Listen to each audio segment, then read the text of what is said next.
So today we did an interview. We interviewed my sister, and so I hope you guys enjoy the interview. Really quick before we go over to the interview, I just want to say, obviously, like, comment, subscribe. But down in the description box, you'll see my email. If you'd love to be a part of the show, I'd love to have you a part of the show. Send me an email. I've already gotten a couple of people who have reached out to me, and I'm excited to get them. One of them is really interesting, and I'm excited to kind of get them on the channel. But this is an interview with my sister. She's our surprise guest. It's my sister, and so it's quite a lengthy interview, and yeah, it's quite a lengthy interview. So if you stick around to the end, congratulations. But we talk a lot about a lot of the abuse that she suffered, a lot of her coming out of the closet, in that whole thing. And so I really hope you guys enjoyed the interview. What was I going to say?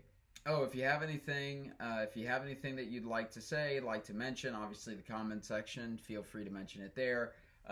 If you'd like any sort of support, or if you have any questions, or if you have any fear in walking away from Christianity, or in trying to feel safe in that, please, my email is down below. I'd love to help you out in your journey. I'd love to be there to support you.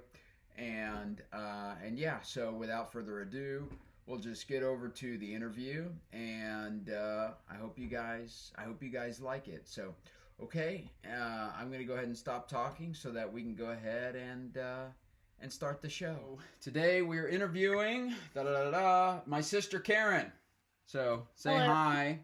So in this, she grew up. Well, we grew up together, right? So grew up Christian, grew up Baptist, started off as... No, we didn't start off as Baptist. We started off as Episcopal, right? Yes. So yes, and then we switched, remember, to, what was it? Church of Christ, I think. I think it was a Church of God or Church of Christ, because it was at Cornerstone. Catholic, though. We did, remember? We did Catholic for a few before going to Baptist. I was probably too young for that. At that point, I was probably solely focused on the little Catholic wafers. Most likely. But yes. Yeah. And then from there, then we kind of ended up at Baptist. Because I know that we were at the Baptist church at 2002. Because I got saved June 6th, 2002. Because remember how they always say, remember the date, remember the date, remember the date. So yeah. I got saved on June 6, 2002, and that's when we were like, what, a month into the Baptist church or something like that, 2 months into the Baptist church? Yes, so. I do remember it was during that, how you call it, that they do that for like the kids. That, the Vacation Bible School. Yes, it was that. And yeah. I remember it was Andrew Ariano who was the one that actually came to. So yes, I kind of vaguely, somewhat remember. Yeah. But yeah, I know. So a little bit about. So tell us a little bit about your background. Obviously, I've spoken a lot on this channel, so they know about my background, kind of what I believe, all that kind of stuff. But obviously, this isn't about me, right? I have a whole ass channel to myself. So right. I don't need to share too many of my beliefs here. But if you could just give us a little bit of before we get into when you started running into issues with the church, right. Tell us about your Christian journey, when you got saved, when you were really devoted to God, if at any period you were devoted to God, how long you were devoted to God, all that kind of stuff. So just kind of give me before Jesus, during Jesus. Like, let's hear a little bit about that, just so that you can let everybody know kind of what your flavor of Christianity was, because we get a lot of different people, some Catholic, some Lutheran, some Orthodox, all that kind of stuff. I mean, I remember we would go from church to church, like right. from one church and then, back and stuff. but I think it was, I guess it was at the Baptist. I also want to say it was like one of the camps, like one of the camps. It's really hard for me to remember in the sense because I always, honestly though, I I always felt like I had to because we all went and we grew up. So there was a period of time where, yes, I did enjoy going to church. I did, how you call it, like actually loved going out and telling people and just stuff like that, just like itself. But as the more it just, I call it, because remember, I would be going back and forth. Yeah. So, I would be here in the United States and then would be in Honduras. In Honduras, it's a different culture. It's different than here. And, but from what I remember, like before, honestly though, I'm not going to lie. But there was times where, yes, I did enjoy it. And I think, church, honestly, in that sense, at a point of time, it was like my way, like my safe haven, like my safety place. Like, okay, I can definitely, I trust these people. Like, yes, I can see they're happy, and stuff like that. But truth be told, I think for me, it was always kind of like a had to kind of thing. Yeah. Like it wasn't like until, because as a kid, you have no say. Right. You literally, you're dependent on your parents. So they're the ones that tell you and you're supposed to do and all this and that. Yeah. So, and I always felt like Christianity in me, it was kind of like, you have to be this, you have to do this, like this is, if you don't, then you're going to hell, if you don't believe. And, I think that's why, like, there was few times where it's like, okay, well, am I saved or am I really not saved? Like, I know I did something wrong. I sinned, like, And you ask God to forgive you like 20 times in a year. That is so true. And the thing is, they never, like, what in the Baptist church that we grew up, I honestly never felt like all they did is, yes, this is Christ, this is the Bible, you figure it out. There was never any accountability of like, hey, like, yes, they'll check up on you, but then if they see that you're some sort of like, I don't know, like a troublemaker or whatever, they'll be like, okay, we don't want to associate ourselves with that. And they'll kind of just let you go. Yeah. That's how I felt, because I know, with my growing up, so it was never like, okay, look, we'll help you. You have to like to grow, It's like, okay, here's a Bible, and just go to church, Right. And if you don't do what you're supposed to, or and like every day, I felt like I had to, like, ask God, forgive me, like, God, please forgive me, like, for anything. And honestly, that was exhausting. Yeah. But there was a time that I did really enjoy, like I did enjoy, just the Christianity part of it, like, just how it made me feel, in a sense, Yeah, I feel like it always came in waves. Like there were times where you were like super on fire, you were reading your Bible, doing devotions, and then just kind of teeter back and then come back, and and it was just kind of waves of like, oh, I'm on fire for God during the Southland camps or something like that, Yeah. And then after the Southland camps, you gotta just slowly, Exactly. That it was, like that is the thing. But the thing that I kind of realized, like, as growing up, is it's the church. Like, I just felt like if they were more active with the people, the kids or anyone, even myself included, like, hey, okay, let's try, and see and be more about the community and less about how can we grow. Yeah. Yeah. Yeah.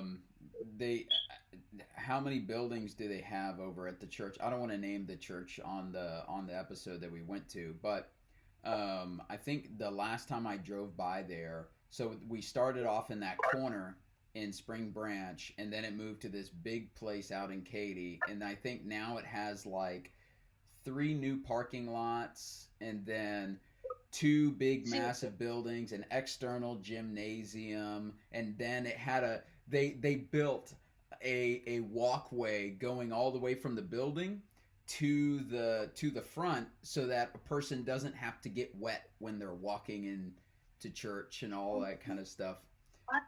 I'm all for that. Like, okay, yes, that's good as it's growing, but at the at what cost? Yeah. In the sense of, okay, yes, you're growing, and see, I was amazed to even see, we grew up with other kids who also went to that church, who you would think, okay, they're respectful Christian, they grew up in a Christian, and you would think, oh, well, they're definitely going to the right path, they're going to be Christians, or, but then, you see them and they're totally different. Yeah. It's, and my thing is, like, I see a lot of those, Yeah. and I think it's, the thing is, which I've realized in some churches, it's more of how can I get them to come to me so I can get more, like, and that's why, to me, religion, in a sense, it's like, why limit to just one? Yeah. There's so many, but yeah, I just honestly, though, for me, honestly, it just felt like it was more for, or like, shoved in, like it was like I was supposed to, because I went there. I am, it's like I had to be, like I had, like, even if I didn't want to, or if I did, it's still like, it always felt like, okay, even if I was trying and definitely doing, trying to be a Christian, the way that the Bible says and stuff, to, it just felt like it was more of like, okay, well, do this and that's it.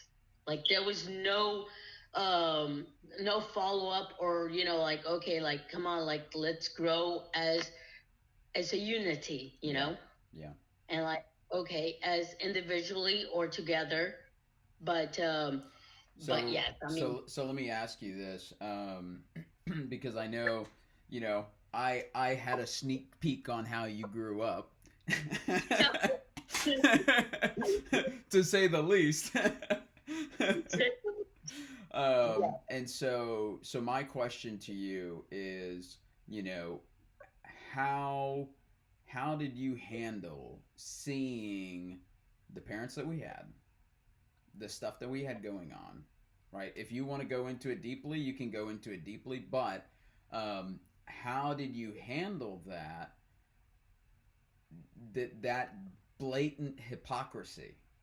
It was kind of blatant hypocrisy that cover everything under the rug because we're perfect Christians. Yes, we, I call it, from the outward, we're supposed to look like, okay, we're happy, cheerful Christians, loving thy neighbor, turning the cheek and there was a lot of people. There was a lot of people who would kind of come into our lives, like people from the outside, and we had to zip it up. We had to zip it up. It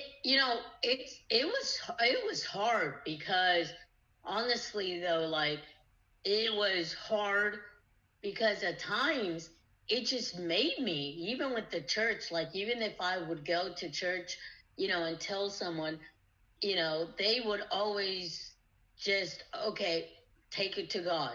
Take it to God. Yeah. Like how I am trying to, express my feelings to you. I'm a child. I'm trying to express my feelings, and you just telling me to take it to God and read the Bible. Yeah. Yeah. That's like, not gonna. That's not gonna cover up the bruises. Exactly. No, that's not gonna cover up the bruises. It's not gonna cover up the marks. And the thing is that honestly, every time they would tell me like, take it to God in prayer or go and pray about it and stuff. Honestly, though, I was just really bitter towards God. I was like, everyone's telling me, take it to God. He will show you the way. But it's like, you're sending me to a basically a dark place that I don't even know. A void. You're telling me take it to God, but then I take it to God and there's no voice. Yeah. And growing up, as I grew up, I started realizing like, yeah, it's the way we grew up in the church, it just was not the right way. Like that's why when that's why I did not mind if they shunned me from there, you know? Like I didn't, because it just really, like I said, it just really like brought this like just this bitter, and like I'm like, there's no God in a sense, at one point in time, because it's like, okay, I take it to God, the problem is still there, no one's helping me, and apparently this, apparently God is supposed to know, but then it's like, okay, if God would have said something. See, the way I see now is, okay, yeah, of course, God obviously, he comes in different shapes and forms through someone who could have seen me, what I was going through, and helped me and basically try to direct me in the right path. Like, okay, we need and stuff like that. Because now I realize, yes, God, God brings different kinds of people in your life, that will help you and what you're needing, and whether it be something small or big, Yeah. But yes, that's I just felt like it was more like a how you call it, like a more as a routine rather than a love for it. Yeah. So really quick, I'm gonna let the audience know, because the audience, if you're okay with it, we can cut this part out if you're not cool with it, but it's fine.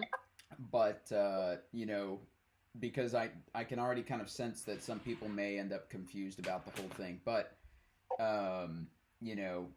Karen, she was a person,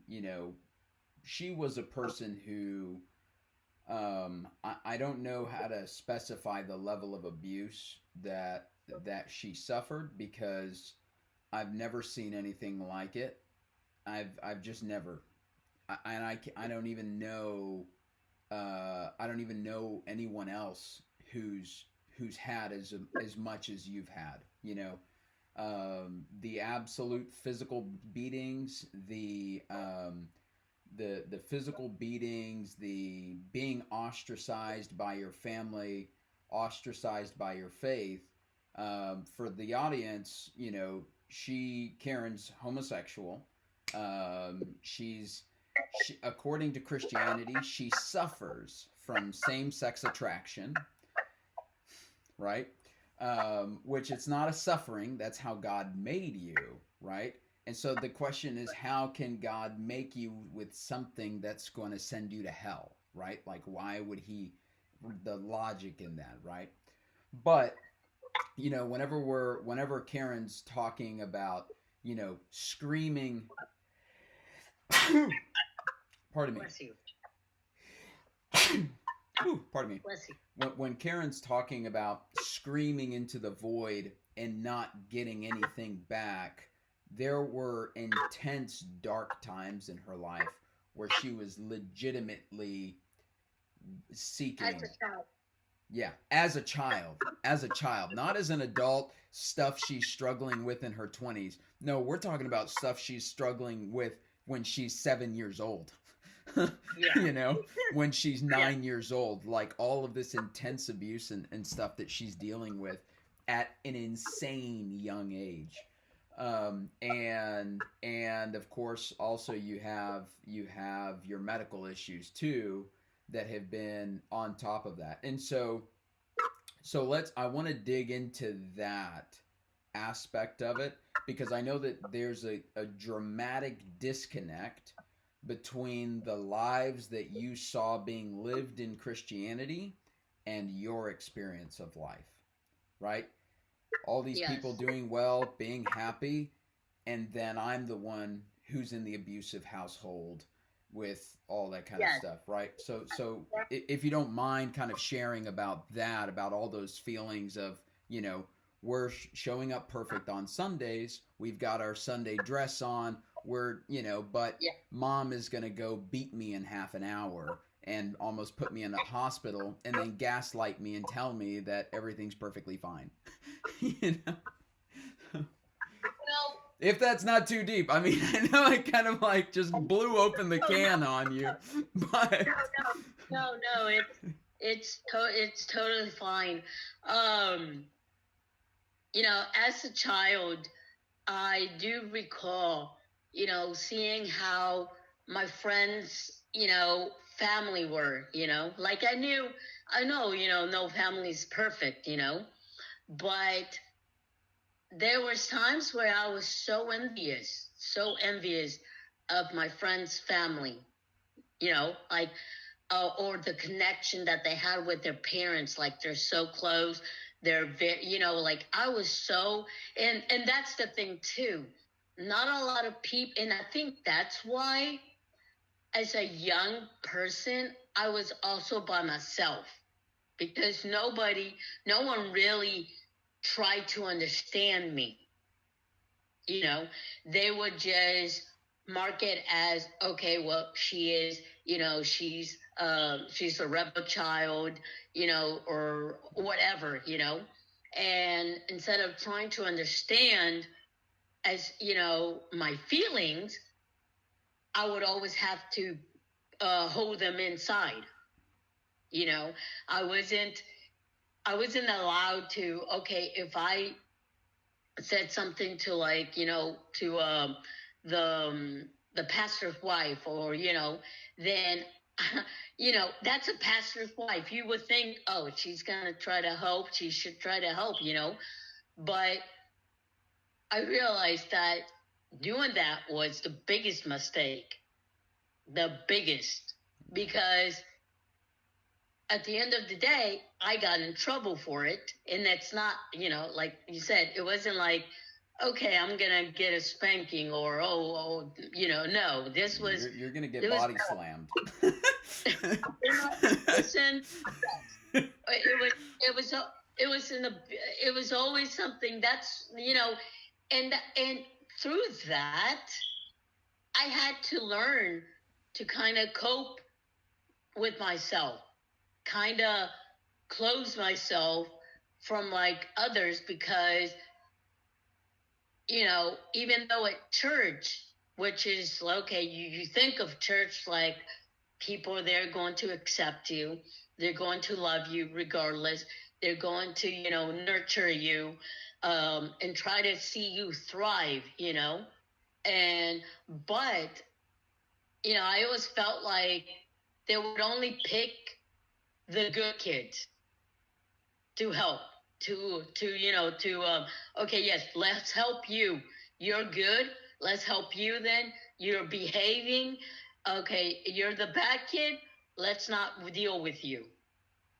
That's how I always felt like it was at the church. And just so the audience knows, they don't try to label you as the bad kid. Karen, from my experience growing up with her, Karen was not the bad child because she was a bad child. Karen was the bad child because of the product of kind of the intense manipulation, the intense control, the intense overlording by mom, to be frank, right? And so that was you lashing out. You were just lashing out at the fact that you had zero freedom, I don't mean to be dramatic, but there's probably people like in deep Islamic, Eastern countries that had more freedom than you did as a child. Like, I'm not trying to be dramatic, but I'm just trying to, you can't speak, you can't look at this person, you can't talk to this person, you always have to be by my side. Everybody else can go, but you have to stay here with me. It was very, very, very controlling, honestly. You know how they say, what is, your childhood memory, like what is the best memories? My best memory gone was away of the house, like out of the house. That was my best memories. Those memories away from mom and dad, and like, okay, where I don't feel, those are the only best memories. You would think that, like, and the audience might think, damn, she had no life. I didn't. Because it was controlled by, my parents, mostly our mother, Right. But yes, and so, and the fact too, I was actually sick at a very young age too. Yeah. But I didn't know, the severe of it until, it prolonged into my adulthood. Yeah.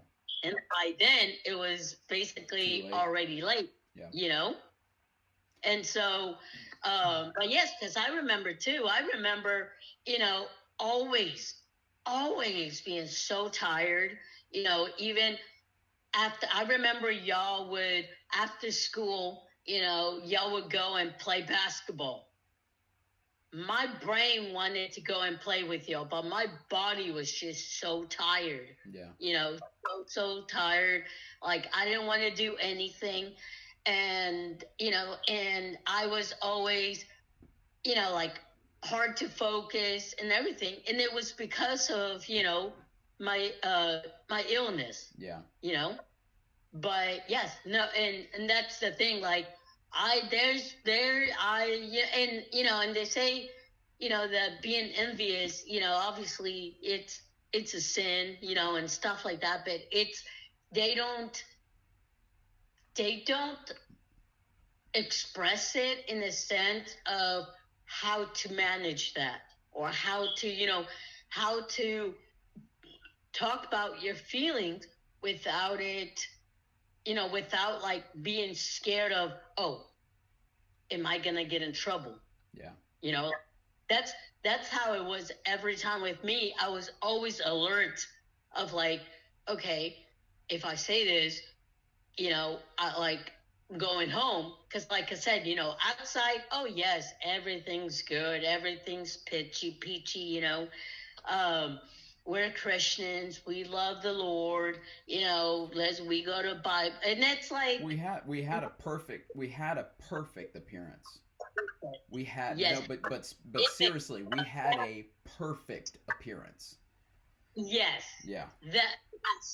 Oh yes, but that was that, and you know what I realized?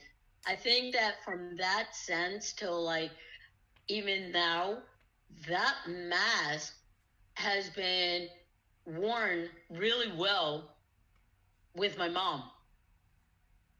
You know, in that sense, because like I said, you know, because I remember like there's, you know, I do try to kind of not remember much, just because I try to remember the good times, which was okay, what I had and stuff, and what I, you know, and that's why I tell like, you know, our cousins, or, you know, enjoy your childhood. Yeah. Enjoy it, because you only have one, you know? Yeah. And when that's gone, that's it. You can't get it back. You know, I never got to enjoy it. So, you know, it's one thing that I, you know, I did miss on, you know, and that's why it's like, if, you know, I call it, you know, that's why like with our nephews, you know, our nephews and stuff, I tell her, you know, our sister, Evelyn, I tell her like, you know, let them enjoy their childhood. Don't let them, you know, want to grow up, because I had to grow up really fast. Yeah. Like really fast. And, you know, and honestly, in the church, honestly, they really were not there. Like, honestly, like they really completely miss. Like, even though because you had reported the abuse to the church too, right? Yes, I did. And I believe, like there was some, like, apparently they didn't believe it, in a sense. Like, they took on my parents' side. We were perfect. Like how could they believe you? We were perfect, and you were the problem child, right? Yes, exactly. Yes, right. Yes. That's yes, because I do remember even, you know, I call it, and even when going to, because remember, y'all never went to any public school. Y'all always went to private or homeschool. Yeah. Alan and I did. For a time, yeah. But yeah, for a time. But then there was something about, like, usually whenever I would try to get the church involved, there's someone involved, because I really, you know, it's a cry for help. Yeah. You know, it would always backfire. Yeah. You know, and it would end up hurting you more than helping. Yes, where eventually I would be sent off to another country. You know. Yeah. So, you know, yeah, and yeah, and that's why it's like, you know, like now as an adult and everything, you know, for me, like I have my beliefs, but I feel like, I call it, like my beliefs is my own, in the sense that I don't need a church. Yeah. You know, I don't need a church or people, you know, that's why that, like, well, let's back up just a bit. So let's back up just a bit. Walk me through the process, right? Because you're fast forwarding to the end. Right. Walk me about how you went from this ebb and flowing relationship with God, with all the hypocrisy you're seeing, to the blatant rejection.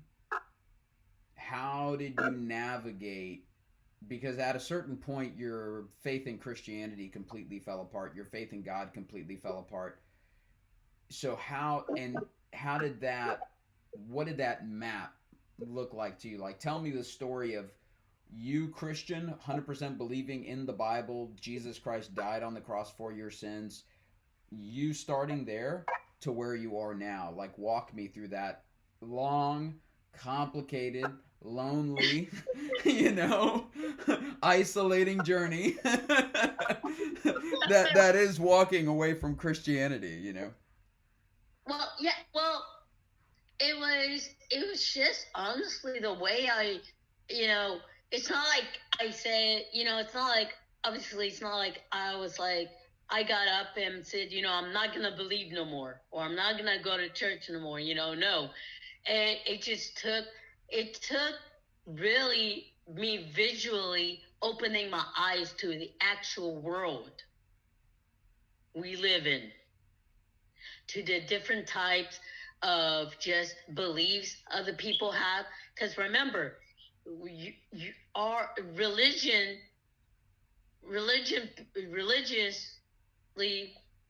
people just believe in certain things. Like if you're in the Pentecostal, that's all you believe.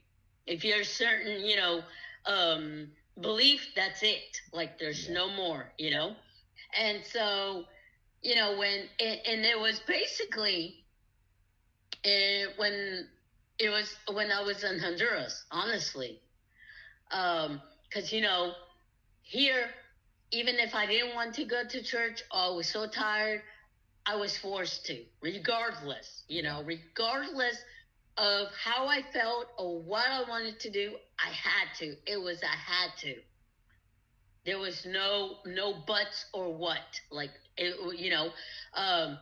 but when I went to Honduras, do you remember that, really quick before you went on, do you remember that one time Billy had a sprained ankle and he had his leg all in a cast, and Dad was like, get up, we're going to church, and Billy was like, I'm not getting up, I've got a sprained ankle, I want to stay home today, and Dad literally punched the shit out of his sprained ankle and his cast, literally just started beating on it until he got up to go to church. Do you remember that? I'm telling you, I am. No. And that's why I never picked a fight with a guy. I was just like, this dude is fucking crazy.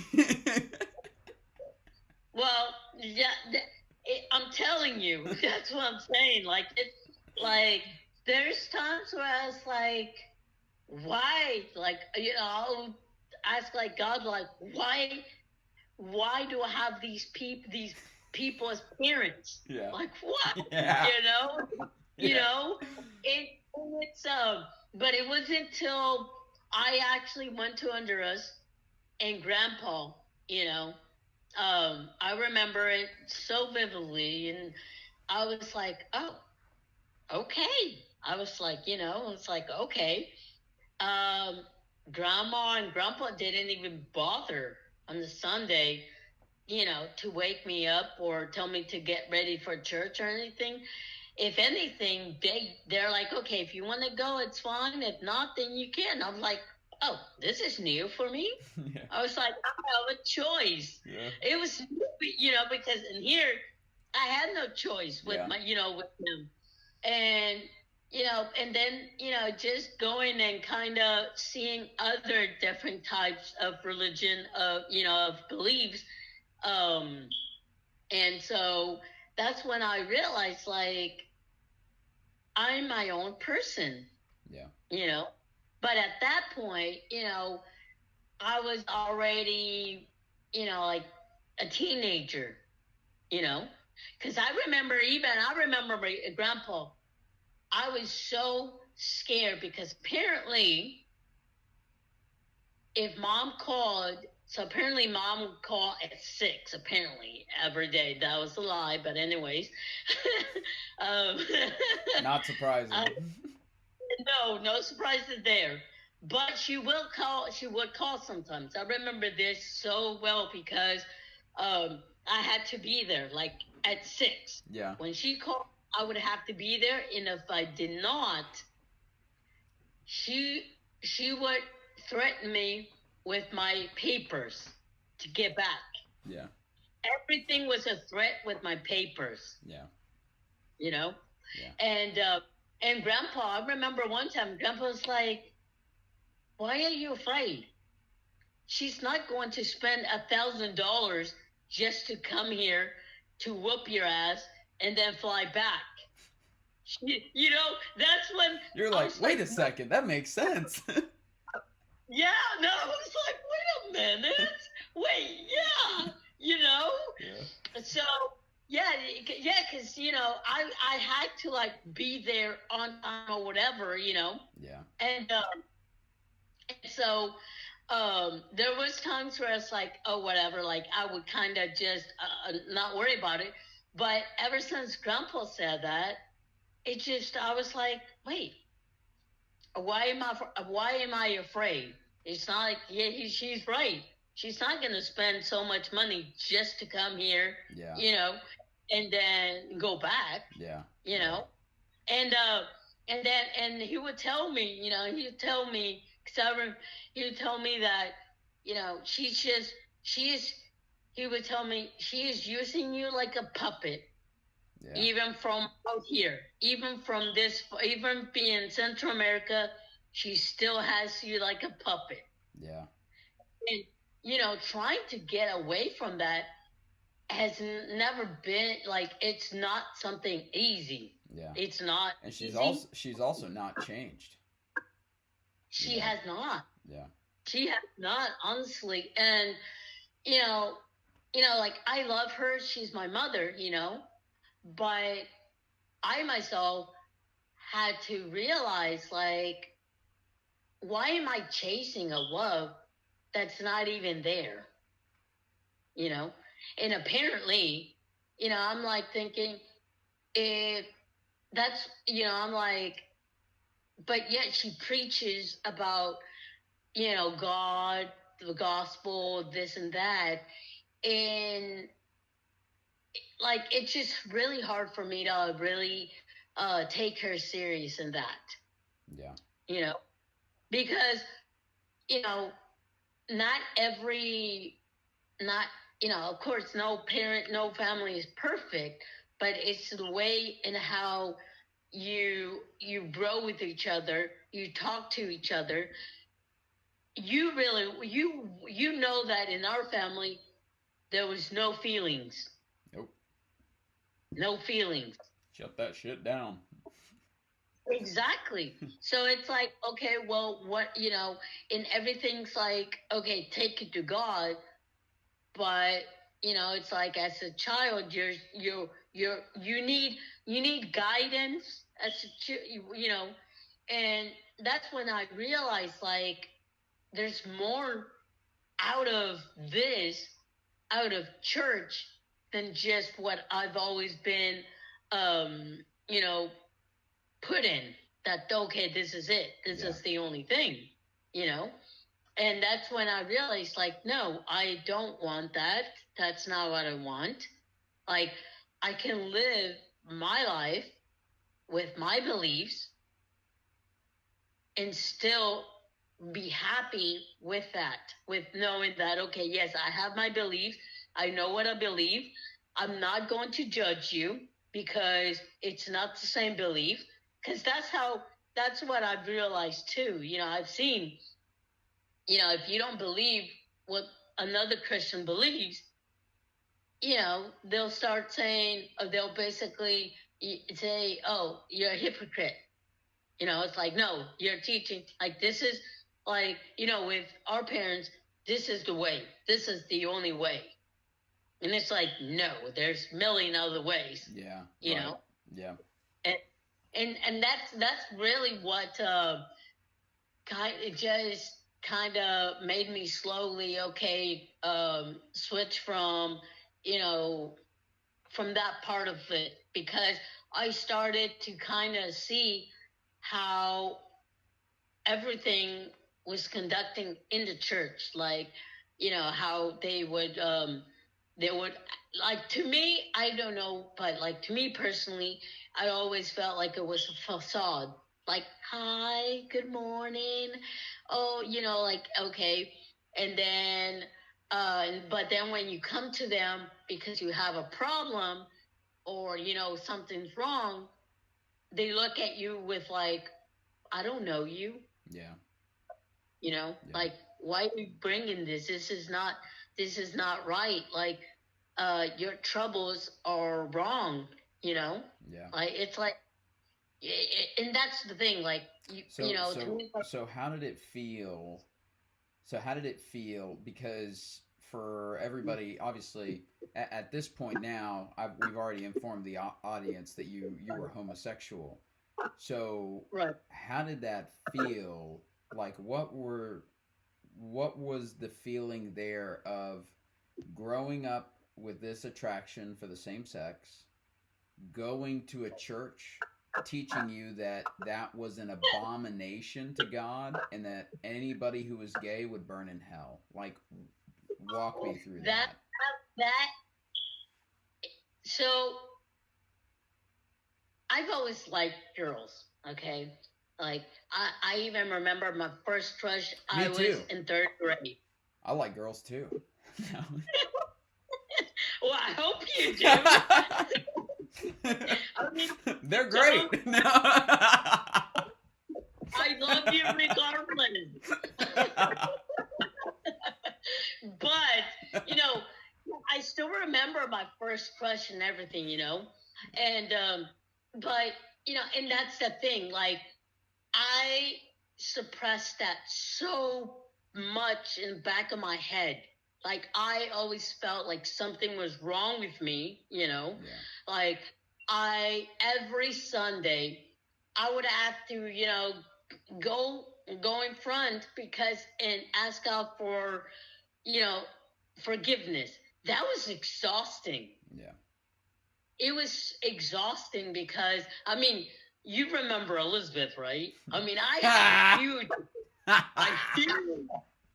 huge crush on her. I was wondering why your piano lessons were so long. Like, we were done in 30 minutes and yours would just take forever. You just never seemed to understand. And you were like, can you put your hands on my hands so that I can play these keys right? Here's the thing that I realized that, you know, mom and dad never really taught in the sense, and I think that's why I call it, like, to the point where, Karen, as a young age, my crush. Keep in mind, you keep putting your camera and it cuts off half of your face. So make sure that you stay kind of like in the center, because I'm cropping off the top of the camera. So so make sure that you're staying like in the center of the camera and lower. Sorry about that. Okay, no, like right there, here? Right there is fine. Yeah, that's perfect. Sorry about that. What were you saying? Yeah, no, you know, there was a point where at a young age, I didn't know the difference. And like, okay, is this like too bad or what, you know, where I was, in a sense, I guess, because yes, I had a huge crush on her, but, you know, I had no one to help me navigate that, you know, to where I kind of became, I guess, like obsessed with her, you know, which I didn't even, realize that. I didn't know that, you know, that was, but at the same time too, it wasn't like I had this huge confidence to talk to my parents about it, you know, or like, hey, you know, and stuff like that. But yeah, it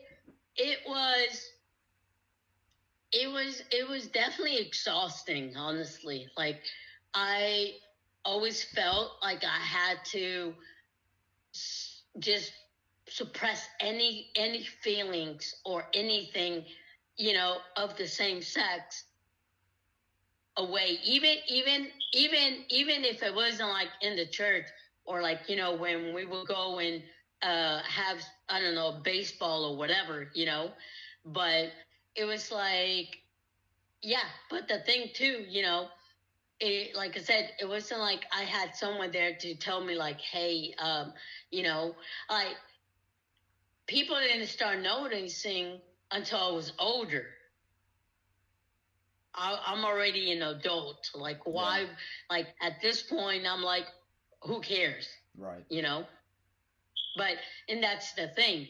And but yes, every time, I remember every time Sunday came, I would always go in the front because to repent for my feelings for that. And it's like, I couldn't help myself, but like, you know, when I see a beautiful, like, to me, all women are beautiful, you know, and in their own way. And so if I saw someone beautiful, I would compliment them, you know. And if like I had, you know, those thoughts, I would try to like be like, no, I'm gonna, you know, go to hell because of that. You know, and so in living with that for so long, it does really it does drain, like, especially if I have no one to talk to, you know, like to actually express my feelings to, you know, because why? Because I knew, okay, if I said something, I knew, you know, they'll make a huge big deal about it, you know, or try to, I don't know, send me to these, what's it called? Those camps or whatever, you know? Not the freaking, oh my God. No, The I concentration camp for Christians? Yes. The Southland? Yeah. I don't know how much that would have worked. Yeah, not for you. Wouldn't have worked on you. That would have been sending you to heaven. And see, and you know, like, as an adult, I have my beliefs. I am gay, and I'm happy with that. You know, like, I'm not, how you call it, like, honest, I'm not hurting anyone by me being gay. You know, it's just, it just, that's just how I am. I mean, I'm not going to,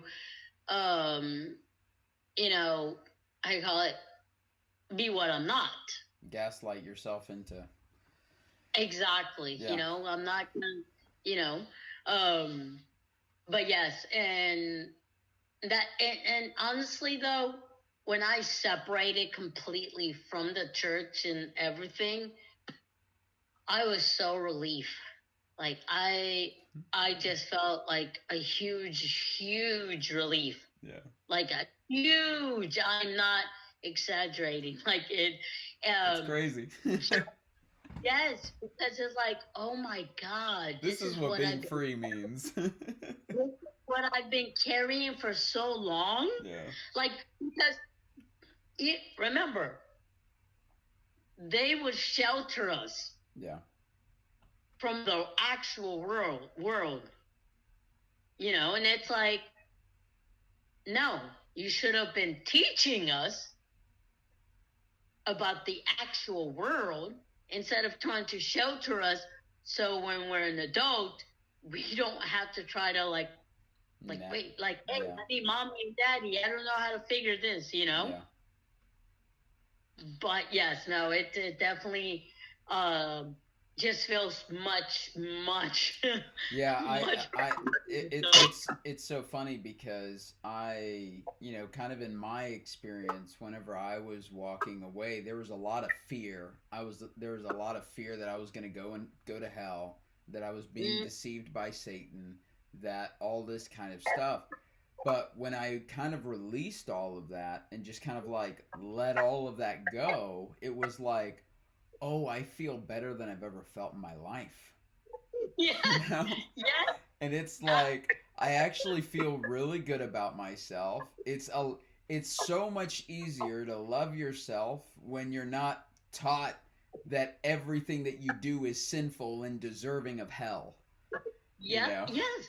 You know, it's like everything we did, watched, or said, it was all implicated to church. Oh, you're going to hell. If you saw this, you're going to hell. It's like, no, you know, like, I understand, you know, they have, how you call it, you know, their old ways, as they say, or whatever, you know, but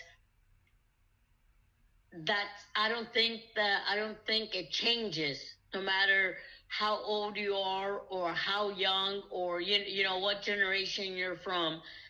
The same concept how you call of us as humans and our beliefs remains the same.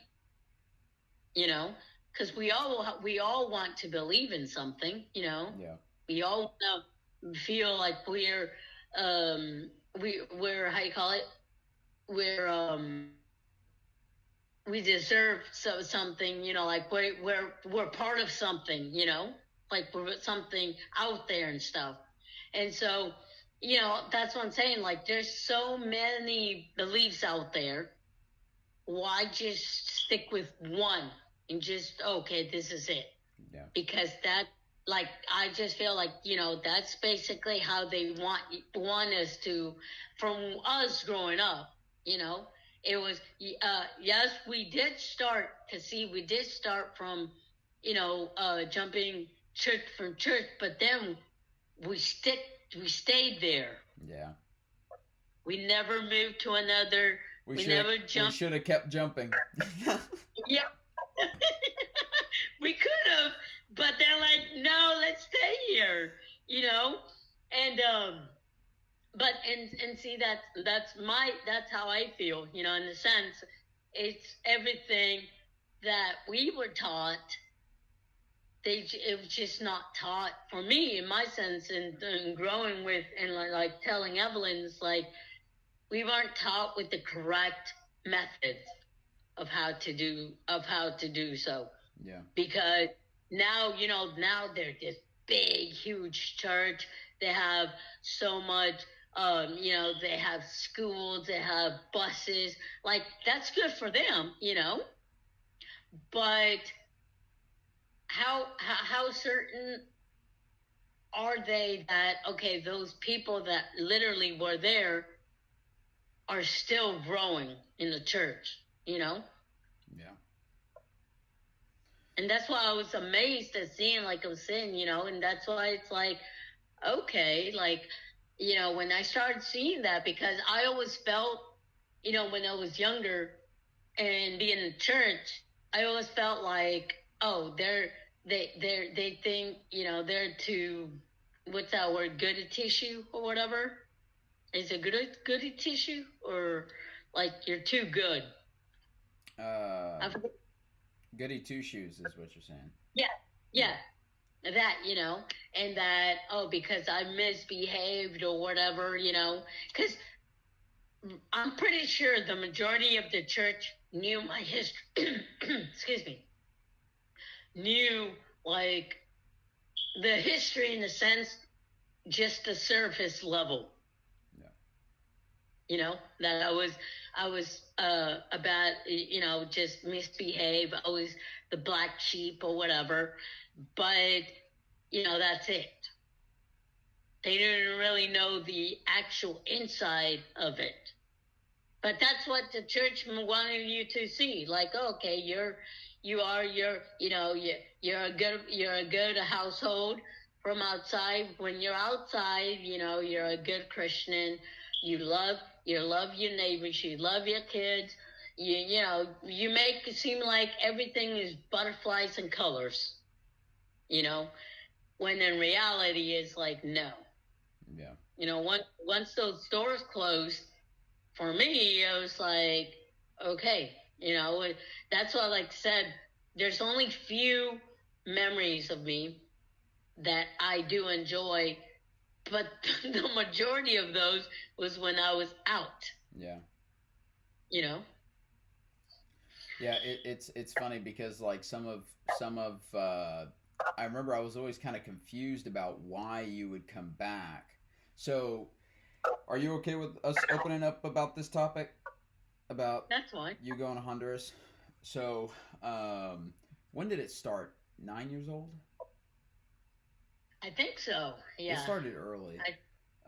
Like 8 or 9. I was young. Yeah. I was really young.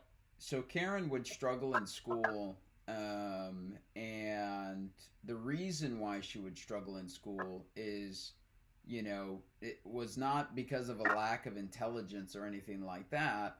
Was just the fact that the family made her out to because I remember mom so many times she would call you stupid, all this kind of stuff, just because she couldn't control you, because you were a person who is just so sick and tired of being right. Right.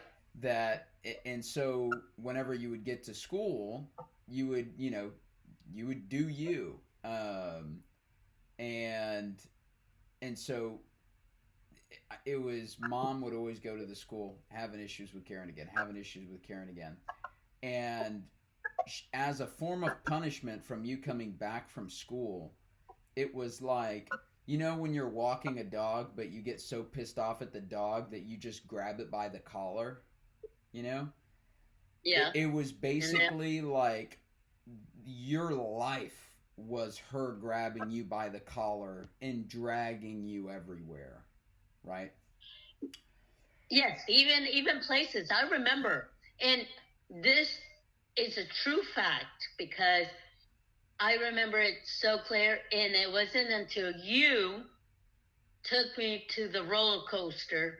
I never in my life, and I remember y'all went to Six Flags when y'all were little. I was not allowed to go. I was going to stay home. I had to stay home.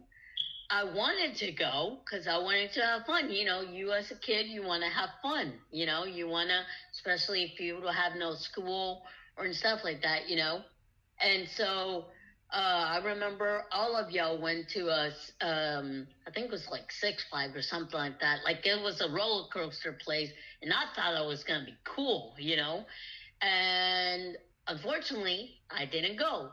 I had to stay with my mother, at in the house, like cleaning and stuff, And it wasn't one occasion either. It happened a lot. It happened a lot, like constantly. Like it just to the point where I kept asking myself, like, I just couldn't understand her concept of why does she want me, like, on her side 24/7. Like, yeah. And if I left, she would basically try to come and beat me back to submission. Yeah. Literally. And so, yeah, no. And, and it wasn't until like, okay, I guess like I started like defending myself. That you became a problem. I remember that. Yeah. I remember that. Because I wasn't going to let, I wasn't going to let her choke me to death. Right. Like, I mean, that, like, yes, okay. There, like I said, there was just a lot of abuse as a child. Not just physical, but also just basically mentally, physically, verbally, like everything, like literally to the point where you think death is better off than being alive. Yeah. And at a young age. Yeah. That is one of like the hardest things. And then adding the church and Christianity above it wasn't even helping. Nobody was helping. If anything, they didn't want to be a part of it. Didn't want to get involved. Exactly.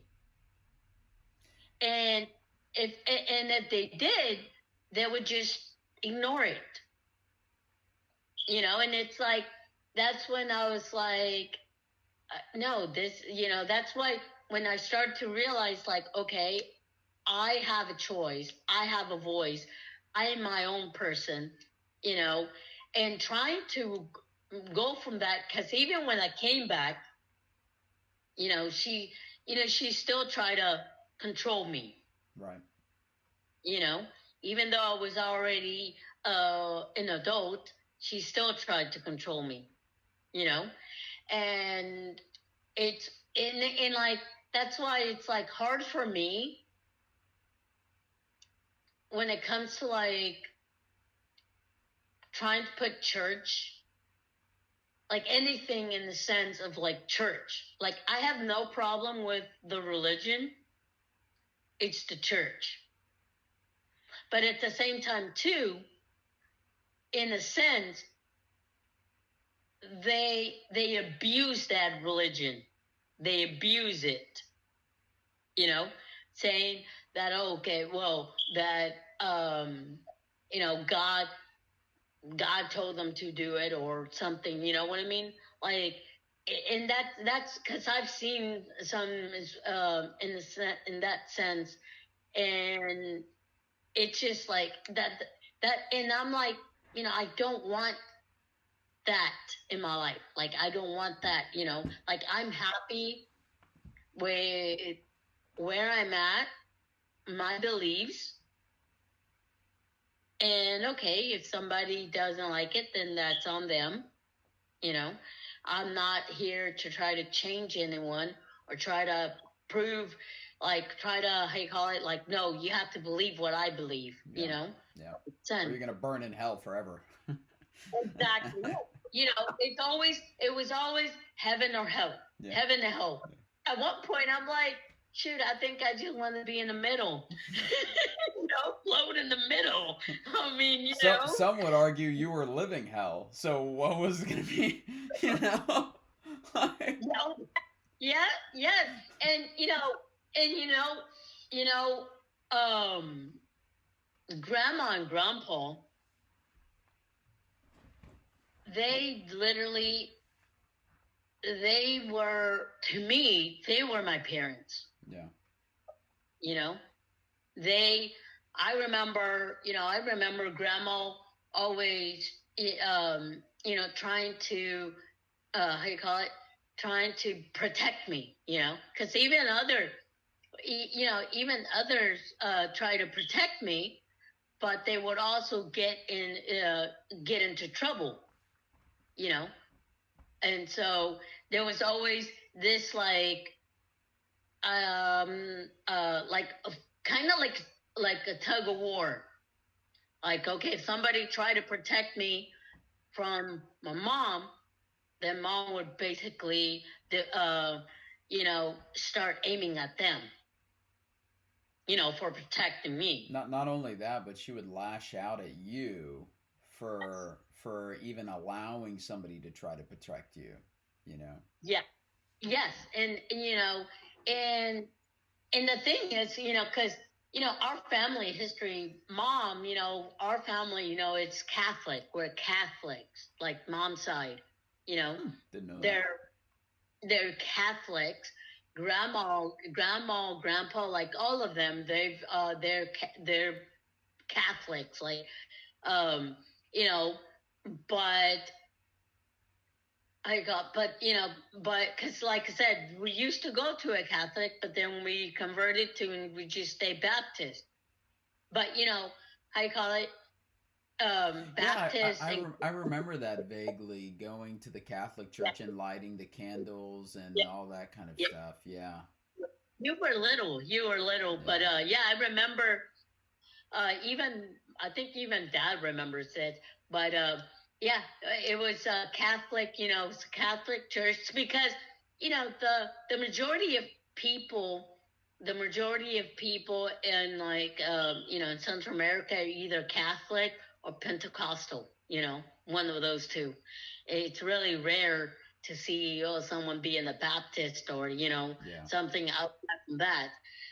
But I do know, like, from mom's side, they were Catholic for sure, you know. But then, you know, how you call it? Then we got sucked into Baptist, which definitely warped everything. Yeah. You know, because I remember, you know, that with Catholic, I guess it was a bit like, it was different. It was a different atmosphere than the Baptist. It definitely is. Yeah. But yeah, no, it definitely, they definitely, whenever someone tried to just help me or, defend me with mom, she would always lash out, and so, and there were times where I personally, purposely got to the point of fed up, which I knew that, okay, if I would get her really upset, she'll send you to Honduras. Yes, that was like golden ticket there. There was no, oh, let's wait for the tickets to be cheap. No, it was the next day. Yeah. And because at the point, one of our aunts, she used to how you call it, work at the airport, and I was 13. You can't fly alone at 13. Yeah. You have to have an adult. So and she would always give like this permission, always do notary, and give my aunt permission for me to fly with her because she worked at the airport. Yeah. So it was really I would always be going to Honduras with her, because she works there. Yeah. So it was easy. It was an easy out. Yeah. For them.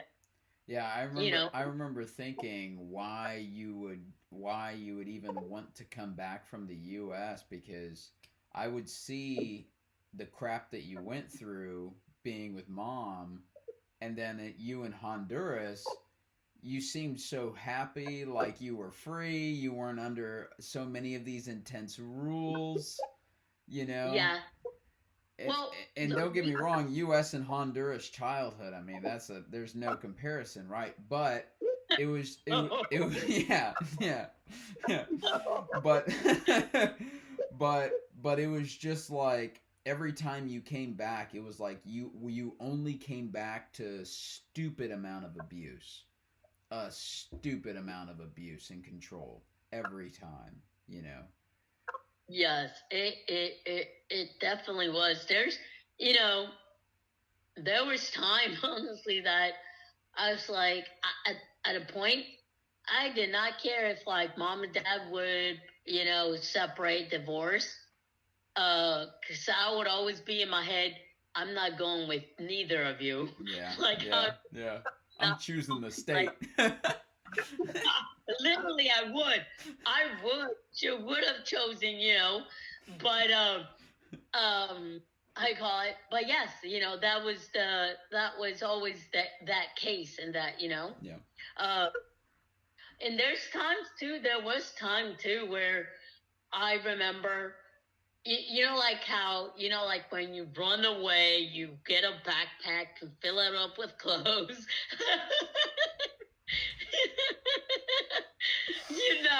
I mean, only like 6 times I tried it, don't even get me started with. I have such an intense story about me trying that one time. I was just like, I'm not running away. For me, it's offing myself over running away, because running away is just as bad, I would always face.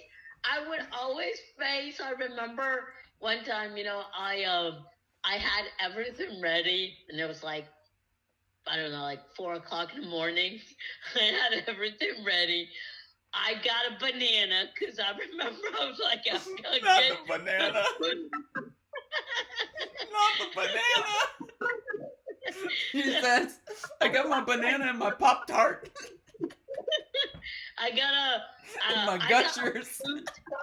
I got like, okay, enough and stuff, and food that, and I get out, and like it's literally like it's vacant, the streets and everything. Yeah. And I'm just looking both ways, like, where do I go? Like I was like, I just didn't know where to go. All I knew is I wanted to get out of there, you know? Yeah. And I did, however, was walking. But the pastor's wife found me walking. So how unfortunate. I was like, damn it. I was like, darn it, you know, like, why? I was trying to get away. And at that point, I was just like, I'm fucked. Not one of the jailers. I'm like, I barely, it was like, I didn't even make it to the corner, to actually go, you know? Yeah. Because I remember too, like, I don't know if you remember Miss Stralick. Yeah. She, every time I would get upset or mad or like just pissed because I didn't want to be here or, at the house or whatever, I would always go to her and she would always just an amazing woman. Yeah. Like, I'm telling you, she would always, I remember one time, the whole house was locked and I was like, well, how am I going to get in? Like, I can't, and so, I think like something had happened or something was happening. And I knew once Mom came home, I was already in trouble. Like, I already, knowing that, like, legitimately, like, Mom didn't even have to say a word for me to know, I'm screwed. Yeah. And even accidents, brother. Like, I remember any accident that I did for her, they were me done purposely. It's like I couldn't do an accident. I couldn't commit an accident because it was me doing it purposely and maliciously. Yeah. And it's like, no, like, accidents happen, Yeah. And so there was like a lot of fear, like a lot, like just even speaking, yeah. Just just speaking. Like, I didn't even, I just looked at her and I already knew. Yeah. She didn't even have to. That's how much of control she had. Yeah. And the same person who would go out, pass tracts out every Saturday, was in church every time the doors were open. It would be like, let's say a Friday, whatever, and then she would hide the bruises, try to hide the bruises with like long skirts on me and, and stuff, and then go to church like nothing happened. Yep. Yeah. Like nothing happened, Like everything was perfect, everything was happy and joyous and all that kind of stuff. And then the second we would get out of church, Exactly. Yeah. And it's like, okay. And it's like, I'm like, as a grown-up, I'm like, where were the parents? Like actual adults. Yeah. Like actual, Yeah. Because literally all of us, we were literally in danger in the sense. Yeah. By the way that we were being raised with the church and everything, being the religion, Yeah. And to me, honestly, there gets a point where eventually religion becomes more of a cult than anything. Yeah. They'll use that to brainwash anybody who will believe them. Yeah. And so it's like, no, that's like, no, I can think for myself. I don't need someone else, to think for me. Right. Yeah. So what was So, because we need to kind of wrap it up, because I think at this point we're going on a roughly about an hour and 10 minutes, something like that. So, my question for you now is, when you were walking away, you know, really quick, just what were the steps that you kind of go through? So you went through childhood, seeing the Baptist, Catholic, all that kind of stuff, and then seeing the just crazy amounts of hypocrisy. I mean, just the stupid amounts of hypocrisy. To just experiencing that you can be free, and so you've opened your views about God. So what was kind of that process like? Because obviously you grew up in a religion where being gay was bad, and so I'm Right. sure you bumped into that a couple of times while you were kind of walking away from Christianity. So what route did you take, and where are you at now? Well, I guess the route that I guess in a sense is I just this I guess my beliefs is like I do believe there's a God, everywhere that we go. But in the route that I took, in the sense of getting me here, where I'm at now, it's just me accepting everything around, not just what other Christians, put in my head. Like me expanding myself, my self-awareness, my views, just really just being more aware of that, like okay, it's not just one. I think that's how I kind of went from, yes, just one-sided, to accepting other people's point of view in their own religion, um, and just accepting that, this person is just like me. We're both humans. There's no need for me to try to fight with this person about their beliefs or my beliefs.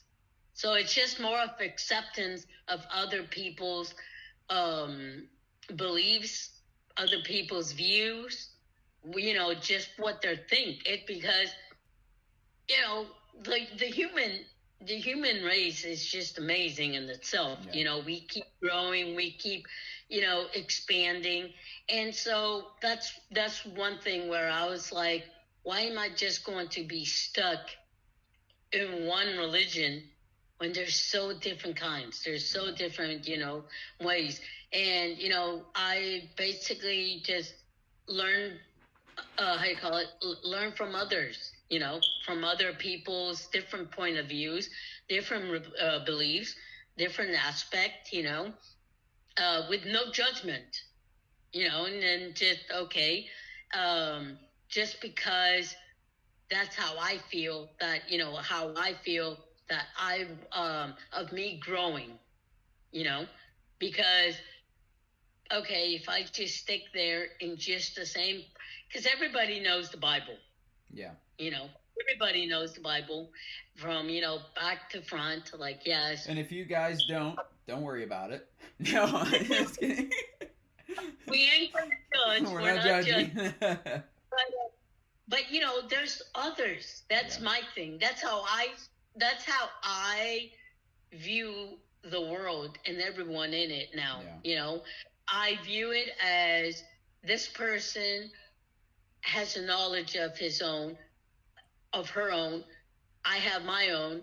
We can all share within our own. We can all share from each other. So my question to you would be, what would be your response to somebody? Because obviously there's a lot of Christian denominations, and Jesus Christ died on the cross for your sins, all this kind of stuff.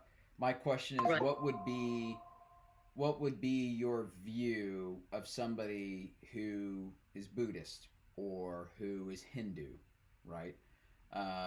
What's your view of that? Because obviously they're very far from Christianity, and I know a lot of people would rush to say, well, they're not with God, so they're going to burn in hell. God still loves them, but because they didn't pick the right religion, they're going to burn in hell. So what's your kind of thoughts about that? So my thought about that, honestly, is we're all humans. That's the thing. We're all human beings. We all have this capacity of knowledge for us to grow, for us to learn. There's no need for us, there's no need, I call it, just because, this person has this belief. Well, they're not right. No, it's like, that's their belief. That my peace is my own. Why will I try to, hinder that by trying to judge someone else's, because like I said, it's all in the sense of we can all relate to each other. We all bleed the same. We all cry. There's no difference from us when it comes to that. So why should there be any difference when it comes to religion? Yeah. That's how I see it, And of course, I'm sure there's going to be a lot of people that they have their different views, and that's fine. There's no need to argue about it. I'm not going to fight you on it. I will basically, try to take your point of view and make it my own. Try to understand you, where you're coming from, rather than trying to fight you with it. Yeah. Kind of understand their perspective, understand where they're coming from. Exactly. Yeah. Yes. And that's what I've learned, from just how we were raised, and then being sick, and just, and from you as well, and just kind of, just basically learn from others. Yeah. Because at the end of the day, it's not about being right or wrong. Of course, some people are like, yeah, I want to be right. I'm right, but that's, in my case, in mine, it's not about being right or wrong. It's about understanding the person, where they're coming from, with no judgment whatsoever. Yeah. Because like I said, that's how I see it now. It's really has, going through everything and stuff, it really has made me open and view life differently. And you've helped me as well in that sense, and so, and that's a gratitude that I cannot say how much, and it really has made me want to be a better person in myself, and so, so what I can give out is basically, it can be put back in for good, because unfortunately, this world, the love for humanity has been wavering, and that's a shame, but it's just, that's how the world is. And so, I think it's just, with an open mind, because that's a thing too. Remember, because we were very, very closed-minded. Super. Very, very. Yeah. Now, it's open-minded. There's nothing bad about that, but they make it seem like it is, like, oh, you're going to hell because of that. Yeah. It's like, no, like your mind, why just stick with one thing when you can, learn other things, Do you remember, I don't want to name her, but the pastor's wife that we grew up, she used to say, I'm as narrow-minded as the Bible. Because remember, because her Bible, she'd put her Bible up against her forehead, and she's like, I'm as narrow-minded as the Bible. And I was just like, You know? But yeah, and that's how I see it in a sense, just how I personally see it, and try to just um, view others' perspective, because so the way so we are all the main character in our stories. No, you got it wrong. You got that wrong. I'm the main character in everybody's story. I'm kidding. I am kidding. But and everyone that comes across us is a supporting role.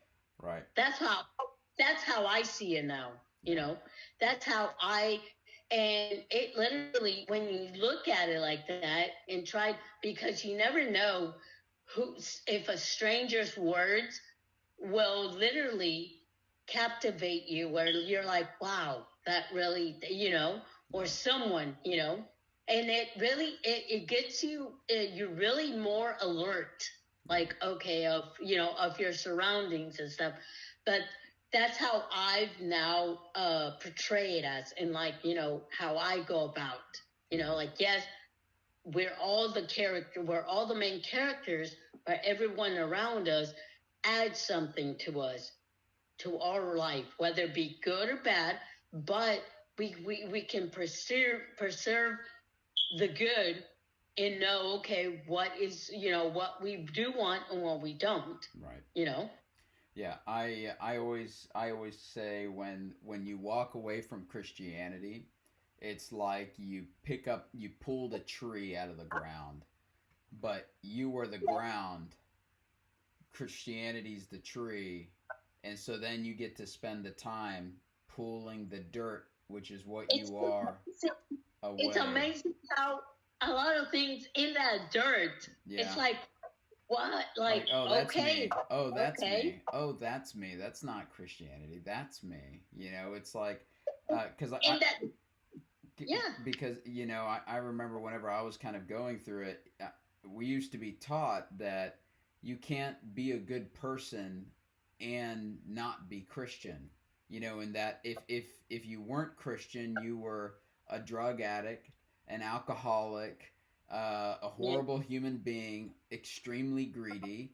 And it's like, no, I can just strive to be a good person, period. I don't need the religion to strive to be what I want to be. And those are kind of my thoughts on it. So, okay, Karen, it's been a lot of fun, and obviously we could, like I told you, I was like, we could probably talk for another 6 episodes. Because remember, my life. It's not like, mine is not one line. Mine is. I don't know. This shit goes deeper than the Marianas Trench. Shit goes deeper than the Titanic. So, all right. So I'm gonna go ahead and end the recording here, and I'll just record my outro later.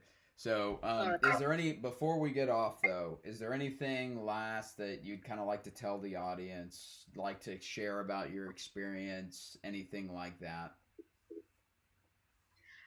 I would say, honestly, follow your heart. Like, honestly, like, really listen to your heart. I know a lot of in Christianity, they say, not to do that, because it will basically, be bad or whatever. But honestly, if your heart tells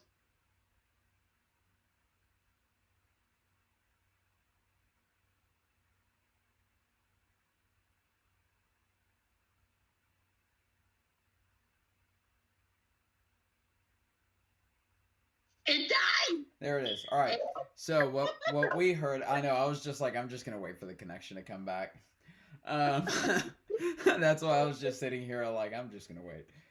So what we last heard before it died was follow your heart, and then we didn't hear anything. So follow your heart, no matter what anyone else says.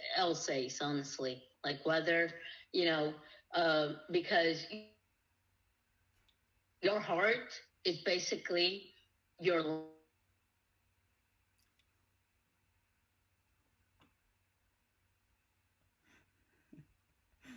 Oh, I think it's on my side.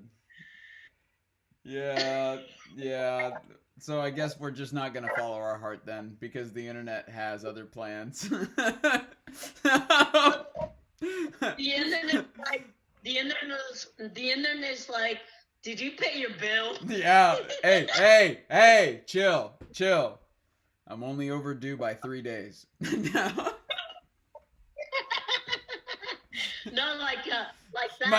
My lights start flickering. No, there was this saying that I read on Facebook that was like, uh, it's like, man, my neighbor is such a bum. He has not paid his internet bill. Yeah. Something like that. Yeah. My neighbor is so lazy. He hasn't paid his internet bill in 3 weeks, and I'm here without Wi-Fi or something like that.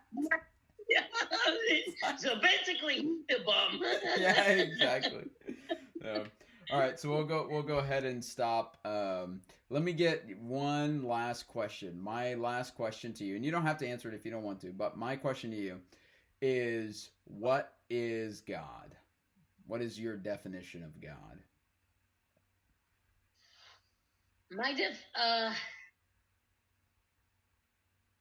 For me, he's really everywhere and everything. Like, he has no, like he's everywhere. Yeah.